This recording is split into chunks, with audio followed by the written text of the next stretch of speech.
Salut à tous, c'est une nouvelle vidéo Outlook comme chaque semaine, j'espère que vous allez bien. Donc c'était une semaine intéressante parce qu'il y a eu pas mal de paires qui sont restées en correction, donc j'ai dû les trader en petit time frame histoire d'avoir quelque chose. Mais on a eu quelques paires qui ont explosé, comme le GBP JPY que j'ai annoncé. Donc je vous ai dit qu'il est possible up et à la cassure on aura un down. Donc on a eu le up, on a eu un signal d'achat ici. On a pris le up jusqu'à la cassure ici. Et ensuite, on a eu le down. Je m'attendais à ce qu'il arrive au moins jusqu'à ce bas-là, mais ça s'est pas fait. Donc j'ai pris mes profits dans cette zone-là. Donc quand j'ai vu tout simplement ce move-là, donc cette impulsion et cette correction ici. Et donc voilà, un double trade. En plus c'est du GBP, donc un mouvement comme ça paye déjà donc 100 pips à la hausse. Et celui qui est rentré ici, donc qui voulait la jouer safe, et il a eu 100 pips à la baisse. Donc déjà 200 pips rien que sur ces deux mouvements-là. Maintenant, on va voir ce qu'il va faire parce que, comme j'ai dit, tant qu'il casse pas ce top-là, hop, on va le faire proprement. Ici, voilà. Donc, tant qu'il casse pas ce top-là, on est toujours sur une correction, d'accord? Donc là, c'est possible qu'il monte, il casse le haut ici, donc ce haut-là, pour ensuite venir chercher le mouvement qu'on a eu. Par contre, faire attention au running flat ou au contracting flat, parce que s'il fait un contracting flat, du coup, le mouvement il est terminé. Ça, c'était le A, ça, c'était le B, et ça, c'était le C. Donc, on a eu le contracting ici, et on va voir un peu. Maintenant, si c'est un running, il va continuer à faire ça, spiker vers le bas, et ensuite monter. Ok, donc là, faut faire gaffe. Là, ça devient dangereux de sell sur un mouvement, sur une structure comme ça. Ici, c'était une bonne structure, qu'on a eu ce mouvement-là, mais là, ça devient compliqué. Je vous conseille de rester à l'écart de ça. Le seul moyen, enfin, le seul signal que vous pouvez utiliser pour de la vente, c'est s'il casse pas ce move-là, il monte, il casse ce top-là, ou même s'il casse pas ce top-là, peu importe, mais au moins qu'il fasse un spike vers le bas et il corrige. Là, vous pourrez rentrer en sell jusqu'à ce down. Ok, mais mettez votre break-even. Parce que ce mouvement est toujours correctif de cette impulsion-là. D'accord. Un autre bon trade, c'est EuroJBP. Donc EuroJBP, j'espérais donc l'impulsion ici, la correction, au moins une dernière impulsion avant le down. Je vous ai dit, tant qu'il n'a pas cassé ce bas, un dernier up était possible, jusqu'à ce top. Mais sauf qu'il a cassé le bas, il a donné aucun signal d'achat. Donc ici, il n'y avait aucun signal d'achat. Il y avait au contraire que des signaux à la baisse. Et donc je suis en sell d'ailleurs ici. Je ne sais pas si j'ouvre l'allemand MetaTrader. EuroJBP, voilà, EuroJBP, donc je suis en sell dessus. J'ai mon break-even de poser. On a déjà fait 90 pips. Donc je laisse tourner. Je laisse tourner pourquoi? Parce que pour rappel, le trade, je l'ai annoncé, il me semble, il y a peut-être 2 mois de ça. Quand le mouvement il en était qu'à là. Donc j'ai annoncé un buy, on a eu le buy. Et je vous ai dit que dans cette zone-là, il va y avoir un sell jusqu'à ce bas. Donc pour ceux qui me suivent depuis le début, normalement vous vous en rappelez. Donc du coup, je m'attends au sell jusqu'au bas. Je vais laisser mon break-even poser. Et si il me refait une correction, je rentre. À chaque nouvelle correction, petit time frame, je rentre jusqu'à là. Ok. Donc un trade plutôt sympa parce qu'on a pris d'ici, on a eu 200 pips. Et hop, si on prend d'en bas, on aura aussi 200 pips, donc on aura 400. En plus, j'ai vendu d'en haut, moi, et j'avais pris mes take profit dans cette zone-là. Donc c'était une bonne paire à trade. Elle est chiante, certes, parce que les corrections, elles peuvent prendre du temps. Comme j'avais dit, les corrections sont longues. Par contre, les impulsions, ils sont assez agressifs. Okay. Donc quand on est dans le bon sens, ça va vite. Alors bon, OdenZD, je vais pas m'attarder dessus parce qu'il est toujours en correction. Donc sur le long terme, le forecast il n'a pas changé. J'attends toujours un sell jusqu'à ce bas là. Donc je suis d'ailleurs en sell. J'ai un TP là et un TP là. Maintenant, ce qu'il peut me faire ici, c'est qu'il peut me faire un ABC, un dernier up pour ensuite chuter. D'accord. Ça, c'est une probabilité. Enfin, c'est un scénario que j'élimine pas pour le moment, où il peut directement chuter. Et c'est pour ça que je reste en sell sur du swing. S'il me fait un BC et un remonte, je revends en haut. Et si je chute tout de suite, bon bah je suis déjà dedans. Ok, donc ODMZD, ça n'a pas changé, on est toujours sur ce mouvement-là. Pour donc un down, et ensuite on aura le up. Donc le up, faudra pas le louper. Que vous loupez le down ici, bon déjà, c'est dommage. Par contre, va pas falloir louper le up. D'accord? Parce que le down, c'est juste un mouvement dans une correction, donc c'est un mouvement correctif. Ok? Par contre, le up, ça sera une impulsion. Donc ça va aller très vite. D'accord? Ça sera la même chose que ça, mais de l'autre côté. Euroad, il n'y a pas de pattern actuellement, donc on a déjà mangé la semaine d'avant dessus. On a mangé un move vers le haut, un move vers le bas.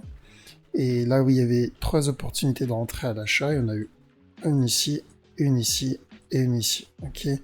Donc pareil, donc vous attendez une opportunité, vous rentrez à l'achat, mais faites attention parce que sur du weekly, si casse up ici, commencez plutôt à chercher des opportunités pour vendre. Mais attention, n'allez pas vendre au top. Je répète parce que j'en connais. Quand je dis à la cassure du top, chercher une opportunité pour vendre, ils ont tendance à vendre directement dès qu'il y a un... Non, parce que il peut continuer à monter jusqu'ici avant de chuter. Donc si vous voulez vendre au top, vous mettez votre stop loss ici. J'espère pour vous que vous avez un gros compte, d'accord? Donc à chaque fois quand je dis à la cassure on cherche de la vente, ça veut pas dire à la cassure on vend, ça veut dire à la cassure on cherche une opportunité de vendre. Ok? Donc une fois qu'il casse, on va chercher à la vente. Pourquoi? Parce qu'on attend ce move là. Donc ce A ici, ce B là, et un down pour le C. Ok? Mais actuellement il n'y a aucun signal à la vente. Au contraire, on va plutôt chercher du buy dès qu'il y a une opportunité. Donc vous surveillez la même chose que ça. D'accord? Mais gardez en tête la structure weekly qui est celle-là. A, B, C. D'accord? Maintenant, à savoir quand ça va se retourner, ça on va le surveiller. Parce que c'est où ça c'est un ABC. Non. Si ça c'est le A, ça c'est le B, ça c'est le C. Ok? Ou sinon ça c'est un expanding flat ici. Donc le A, B, C. Et ensuite on aura ce mouvement pour ce gros A, B, C, ou ça peut être quelque chose de beaucoup plus complexe. Je vais pas rentrer dans les détails ici, mais ça peut être plus complexe. Mais ça, on s'en fout, ok? On s'en fout parce que peu importe la forme qu'il va nous faire ici, on sait qu'au final, une fois que la correction est terminée, ça va être un gros down. D'accord? Mais donc ce qu'on fait, on surveille à la cassure du haut en weekly. Donc là, pour le moment, c'est plus des buys hein, qu'on va avoir. Mais le signal de sell, c'est quoi? C'est que s'il monte, donc il continue à monter, il faut attendre un rejet par donc du prix, donc une impulsion vers le bas, une correction, et là on rentre et on met le break-even, au cas où que c'était juste une correction. Ok. Donc court terme, c'est buy, euro de long terme, sell. Euro GBP, donc on l'a vu. Euro yen, le mouvement il n'a pas changé pour nous, on attend toujours la même chose. On attend ce A, B, C ici. Ok, donc ce regular flat pour un mouvement comme ça. A, B, C. Et ensuite on verra la hausse. D'accord? Maintenant, petit time frame, on a quoi? Ça, c'est un move plutôt qui annonce un buy, mais ça ne veut rien dire. Mais on le prend en compte, ok? Parce que ça peut être un W ici, X ici, Y, X et un dernier de Z avant de chuter. Et comment savoir? Donc si vous voulez buy, vous faites quoi? Vous attendez la cassure de la trendline, donc à une impulsion, une cassure, vous rentrez jusqu'à ce top là. Parce qu'à partir de ce top, il peut se retourner à tout moment. Ok? Donc par contre, si vous le voyez faire, donc comme le cas d'Yen, comme je vous avais montré la dernière fois, si malgré ce mouvement là, il commence à faire un truc comme ça, hop, là on cherche à vendre directement. D'accord? Même s'il casse la trend, partant du principe qu'il casse la trend line, mais il la casse comme ça, donc vous voyez un mouvement comme ça, en cassant la trend, on rentre pas en buy ici. Ça, c'est un sell. D'accord? Je vous avais montré un exemple là-dessus sur le 4 yen la semaine dernière et la semaine d'avant. EURUSD. EURUSD, c'est un move que je prends par morceau. Pourquoi? Parce qu'il peut se retourner en buy à tout moment. Parce que si ça c'est un expanding flat ici, donc le A, B et le C, il va faire un autre up. Par contre, si c'est un running flat, donc ici, ce running flat ici, il va chuter directement. Donc, vu qu'on a une chance sur deux d'avoir ou un up ou un down, ce que je fais à chaque fois là en ce moment depuis la semaine dernière, je prends à chaque correction, je prends un down, je quitte. Ok, correction, down, je quitte. Et là, s'il me fait une correction, je prendrai le dernier down possible, ou je sais pas si c'est le dernier ou pas, mais je prendrai le down et je quitte le trade. Parce qu'à tout moment, il peut exploser vers le haut. Par contre, s'il me fait, donc s'il descend et il casse ce bas, donc s'il descend ici et il casse ce bas, là je rentre en sell après correction et je reste dans le trade pendant des semaines parce que ça va être un gros sell. S'il casse ce bas, ça veut dire que le running flat ici, ce ABC, il est terminé et on va avoir un down. D'accord? Donc voilà, Euro Oud, faites attention si vous le prenez en petit time frame, mais il peut se retourner à tout moment d'un côté ou dans l'autre. Mais s'il casse ce bas, on rentre en sell. JBPOD. Donc JBPOD, je vous avais dit qu'il fallait faire attention ici parce que ça c'était sûrement la correction pour la suite. Donc c'était bien la correction pour la suite. J'aurais préféré quand même qu'il me fasse un petit up, un petit ABC, me faire le dernier down avant le up. Il l'a pas fait, donc ça c'était juste un signal d'achat. Et il a fait son up. Ok, bon, c'est pas trop grave. De toute façon, on rentre pas s'il n'y a pas de signal. Et là, il n'y avait aucun signal de vente. Il y avait un signal d'achat, ici, mais il n'y avait pas de signal de vente. D'accord? Donc, mais par contre, sur le long terme, le forecast qu'on a fait n'a pas changé. Au contraire, il suit le plan. Parce que n'oublie pas que ça c'est la correction de cette impulsion. On attend un down. Maintenant, il a cassé ce haut. À partir de là, il peut se retourner à tout moment. Si on regarde pour ceux qui aiment bien utiliser Fibo, donc il reste un peu de marge s'il va aller chercher de 50%, mais ça ne veut rien dire, il n'est pas obligé de chercher le Fibo. Okay, donc à partir de là, si vous voyez une correction en petite time frame, vous rentrez comment ça s'appelle, en buy. Mais rentrer en buy maintenant, c'est super dangereux. Je vous conseille de rester loin de JBPO pour le moment. Si vous voyez une correction, ok, là on peut rentrer. Si vous voyez qu'il monte, il se fait éjecter et il corrige là, on rentre en sell. Parce que le sell, et je le dis tout de suite, le sell, faudra pas le louper. Parce qu'on cherche un down minimum jusqu'à ce bas-là, quand ce move sera terminé. Ok?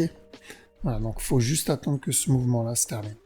Et ça, on peut pas le savoir, malheureusement, tant que ça n'a pas commencé. Donc dès qu'il commence, je vous tiendrai au courant. Pour le moment, je l'enlève de ma watchlist. JVPN, donc on l'a vu. GPUSD.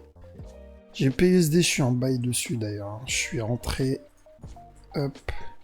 Je suis rentré ici. Donc j'ai pris le sell ici.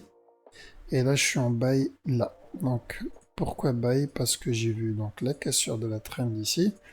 Donc ça, pour moi, c'était juste une correction de ce mouvement-là. Ça se voit, hein, de toute façon, que ça, c'est une correction.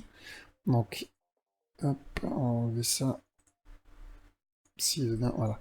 Donc, il y a eu la cassure de la trend ici en violet. Il a corrigé. Donc, cassure, correction. Je suis rentré ici. Et là, on est en positif. Donc là, sur un T4, voilà, c'est là. Donc, il y a eu la cassure de ma trend ici, là. Et moi, je suis rentré là, j'ai mis mon break-even. Donc, c'est un trade gratuit. Je laisse tourner. Et l'objectif, il va être jusqu'à là. Ok, donc ça fait quand même de ce point-là à ce point-là, on parle de 250 pips. Alors, suivant, donc USD Yen. USD Yen, il suit le plan. Donc, pour rappel, ceux qui me suivent pas depuis le début, j'ai annoncé ce buy quand le prix, il en était à là. Ok. Donc j'ai annoncé le buy et je dirais même avant de lancer ma chaîne YouTube, j'ai annoncé ce up, ce down et le buy. Donc c'est une paire qu'on suit depuis presque un an et elle suit la structure à 100% là actuellement. Et donc TP jusqu'à là, faites attention au running flat ici pour une continuation, donc le spike vers le bas, faites vraiment attention. Mais s'ils corrigent ici, ils vont rentrer en buy jusqu'à ce top. À partir de ce top, faites attention parce que ça peut être, comme je vous ai dit, un ABC pour un down. D'accord. Mais pour le moment, USDJPY, il continue son chemin. Dessus, j'ai dû faire combien? J'ai fait 400 vers le haut, 700, on va dire 800 vers le bas, et 758 vers le haut. Donc c'est un trade qui fonctionne à la lettre, celui-là. Espérons qu'il continue, parce que je vois bien plus long terme que seulement ce move-là. Donc malgré que j'ai pris ce mouvement-là, et que je suis en train de prendre ce mouvement-là, après que ça soit terminé, je compte prendre le mouvement vers le bas. Parce que le long terme, c'est ça, ce bas-là. Et une fois que ce bas-là est terminé, je compte bien prendre le mouvement vers le haut, pour ce mouvement-là. Ok. Bon, je pense pas que je sois vivant le jour où elle arrivera, parce que ça peut mettre des années. Mais on va essayer. Donc le gold idem, gold annoncé, le down ici, toujours dedans. Toujours pas fini pour moi, donc pour moi ça c'est une correction pour une continuation vers le bas. En petit time frame, idem, on a annoncé, donc quand le marché n'en était qu'à là, j'ai annoncé le down ici et le up. Donc on a eu le down, on a eu le up, il n'est pas fini, donc parce que le take profit, je vous avais dit, il était à là, donc il y aura sûrement encore un autre up. Ok. Donc attendez la correction de ce mouvement-là et vous prenez encore un buy sur gold, mais faites attention à la cassure parce que ça peut être une correction pour la continuité du down. Et pour finir, donc le CAD-Yen. CAD-Yen, j'avais fait une annonce sur mon Facebook il y a très longtemps. Je sais pas si j'ai encore la page. Eh ben, elle est là. Ok. Donc j'avais fait une annonce, c'était le 29 juillet. Le marché en était à là, je me suis dit, elle va avoir un up. Et ensuite, une fois que le up terminé, on va avoir un down. Et on a eu, donc, quand je l'ai annoncé, alors c'était en quoi? C'était en daily, je crois. H4. H4, donc, annoncé dans cette zone-là. Du coup, le up, on l'a eu. Hein, 280 pips, quasiment 300. Et au carré, ici dans ce carré-là, bon, je l'ai supprimé depuis, mais on a eu le rejet ici. D'accord? Donc, est-ce que c'est le down? Je sais pas. Moi, je suis en sell ici, j'ai mon break-even de poser. Maintenant, si je chute, je suis dedans. J'aurais pris le plus le bas. Si je chute pas, bon, bah, je trouverai une autre opportunité. Si je le vois en train de corriger comme ça, je quitte mon trade en sell. Mais pour le moment, CAD-Yen, double trade, ça fonctionne très bien, pourvu que ça dure. Ok. Voilà, je pense avoir fait le tour. J'ai pas vraiment de pattern sur le long terme parce que j'essaie de donner des patterns plutôt en swing. Ah si, USDCHF, pareil, je suis toujours dedans. Je vous ai dit la dernière fois quand il en était, je crois là. Voilà, je sais plus. Moi, je suis rentré. Alors, on va rentrer un petit. Voilà, moi, je suis rentré ici. Je suis rentré là. D'accord, j'ai mes bras qui viennent de poser. Là, il y a eu pas mal, et je vous ai dit de rentrer à chaque fois qu'il y a eu une correction. Il y en a une ici aussi. Pour ceux qui sont rentrés, normalement, ils sont positifs. Du coup, break-even. Break-even, pourquoi? Parce qu'il peut, ça peut être donc le premier move, il peut faire une grosse correction pour ensuite continuer à monter. Moi, j'espère qu'il va faire ça, comme ça, je rentre et je mettrai un plus gros lot, par contre, s'il fait ça. Mais là, faut faire attention. Parce que, donc, j'ai un buy, deux buy, tout en break-even. Et mon take profit up, donc le premier, il est là, le deuxième, il est là.